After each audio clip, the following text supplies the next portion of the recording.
बिस्मिल्लाहिर्रहमानिर्रहीम। हाँ जी, tensor analysis में जो कंटिन्यूड काम है दैट इज लेक्चर नंबर 4। अब ये जो कर्नेकर डेल्टा था, डेल्टा आई जे, उसको हमने डिस्कस किया कि उसका आंसर 1 जब आई और जे एक जैसे हों और 0 जब वो डिफरेंट हों। तो उसी स्टाइल से अब ये नेक्स्ट सिंबल एक आ रहा है अल्टरनेटिंग सिंबल्स। तो अल्टरनेटिंग सिंबल्स ये एप्सिलॉन आई जे के 3 सबस्क्रिप्ट के साथ 3 सुफिक्स के साथ यूज किया जा रहा है। इसकी definition it is defined as 1 होगा, -1 होगा, 0 होगा।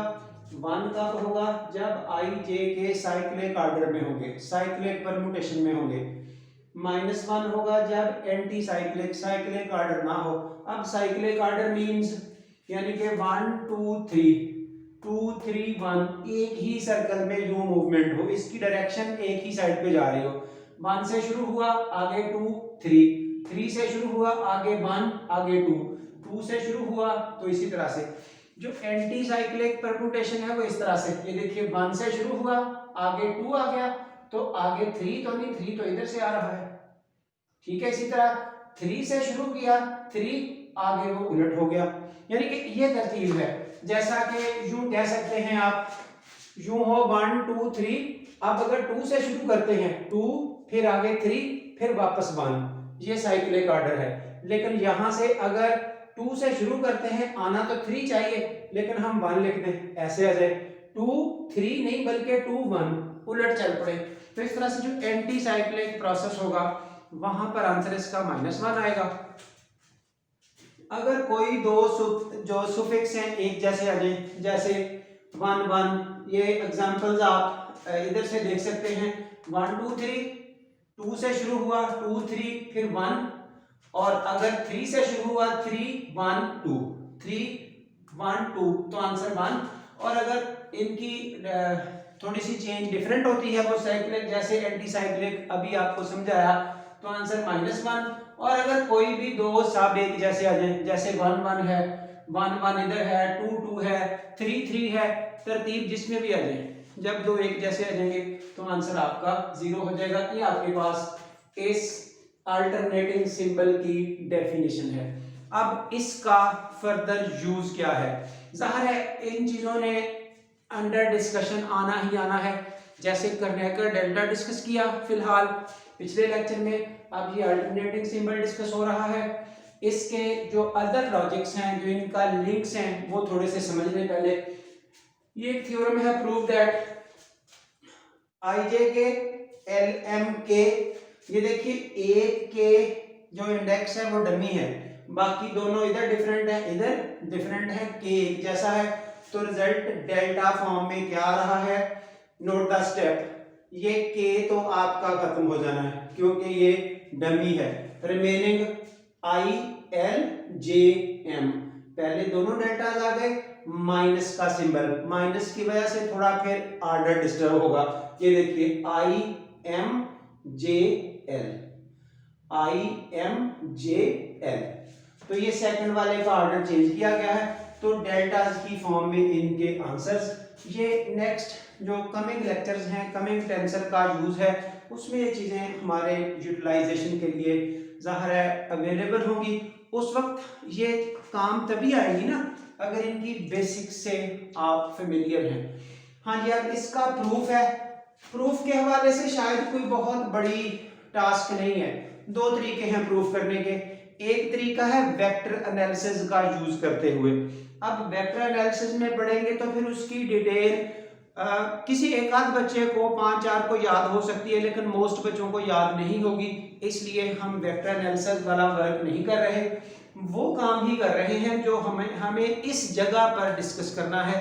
इस जगह का मतलब हमें इन सुफिक्स से रिलेट करते हुए डमी इंडेक्स, फ्री इंडेक्स और समेशन कन्वेंशन वगैरह को यूज करने का ही तरीका हमें सीखना है, इसलिए हम वही रास्ता यूज कर रहे हैं।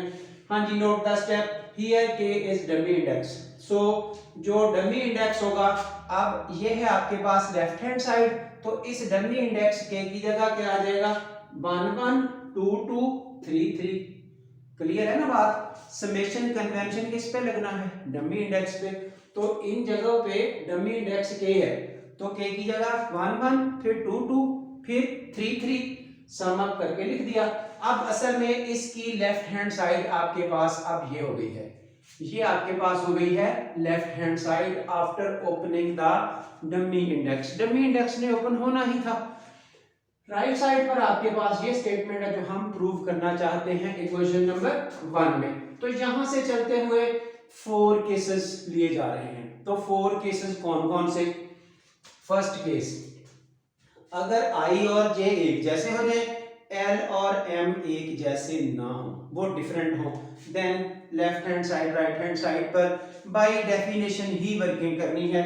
नोट करें, जब i और j एक जैसे हैं, इधर i और j एक जैसे, जब इस j की जगह भी i लगा दिया, इस j की जगह भी i लगा दिया, तो ये i ये i और ये i। लेफ्ट हैंड साइड में i और i एक जैसे हो गए।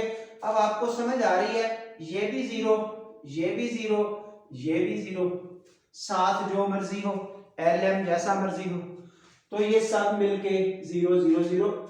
इस डेफिनेशन के मुताबिक अगर कोई भी दो एक जैसे आ जाए तो आंसर 0 है। सो दैट्स इट, ये सब 0 हो गई लेफ्ट हैंड साइड। अब जरा राइट हैंड साइड को नोट कर लें, ये राइट हैंड साइड है। राइट हैंड साइड में भी हमने वही काम करना है, यानी कि i और j को एक जैसा रखना है। तो ये देखिए, ये i और j है, ये i और j है, तो रख दे एक जैसा। ये ले im, ठीक होगी ना बात। अब l और m तो डिफरेंट है, ये il और il और im ये वैसे ही कट जाना, ये नजर आ रहा है ना, और कुछ हो या ना हो। सो दैट्स इट, ये भी 0, तो मिला के क्या कहेंगे, left hand side is equal right hand side. ठीक हो गया। चलिए जी, दूसरा केस, जब i और j एक जैसे ना हो, l और m एक जैसे हो, तो सिमिलर आर्गुमेंट है, यानी कि अब lm एक जैसे हो जाएंगे। जब lm एक जैसे हो जाएंगे तो ये सेकंड पोर्शन 0 होना शुरू हो जाएगा, इधर भी सेम बिहेवियर है, यानी कि इसमें कोई बात बताने वाली है ही नहीं। सो सिमिलर आर्गुमेंट के साथ हम उसका काम कर सकते हैं। केस 3 पे आइए।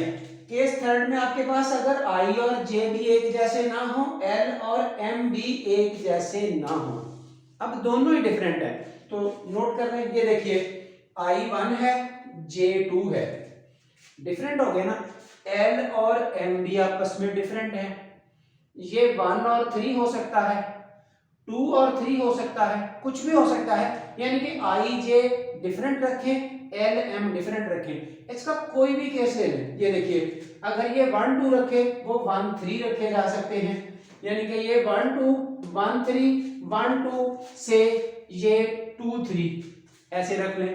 इसी तरह ये 2 3 रख लिए, ये 2 1 रख लें, कुछ भी l m आपस में डिफरेंट, i j आपस में डिफरेंट, तो ये एक केस ले लें।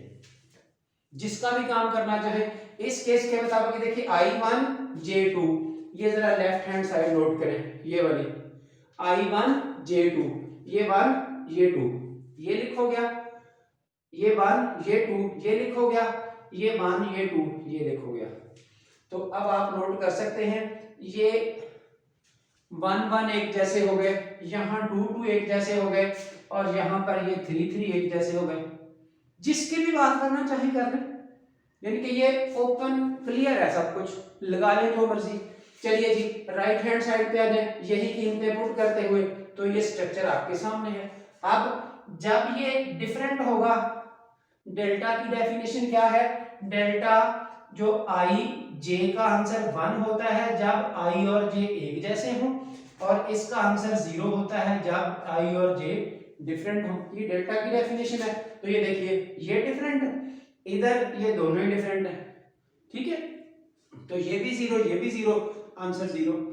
और लास्ट केस ये है, i j के इक्वल हो जाए, l m के इक्वल हो जाए, वहां कोई डिस्कशन है ही नहीं।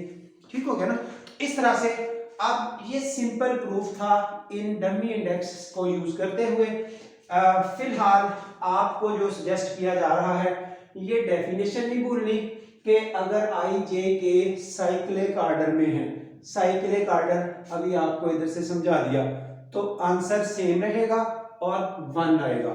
जब एंटी साइक्लिक है, कहीं भी डिस्टरबेंस आ गई, वो सर्कल जिस सर्कल में आप घूम रहे हैं, 2 एक साइड पे आ जाए, तीसरा उसके उलट आ जाए, तो ऐसी सूरत में माइनस का 1, अगर 2 जो सबस्क्रिप्ट हैं वो एक जैसे आ जाए तो आंसर 0।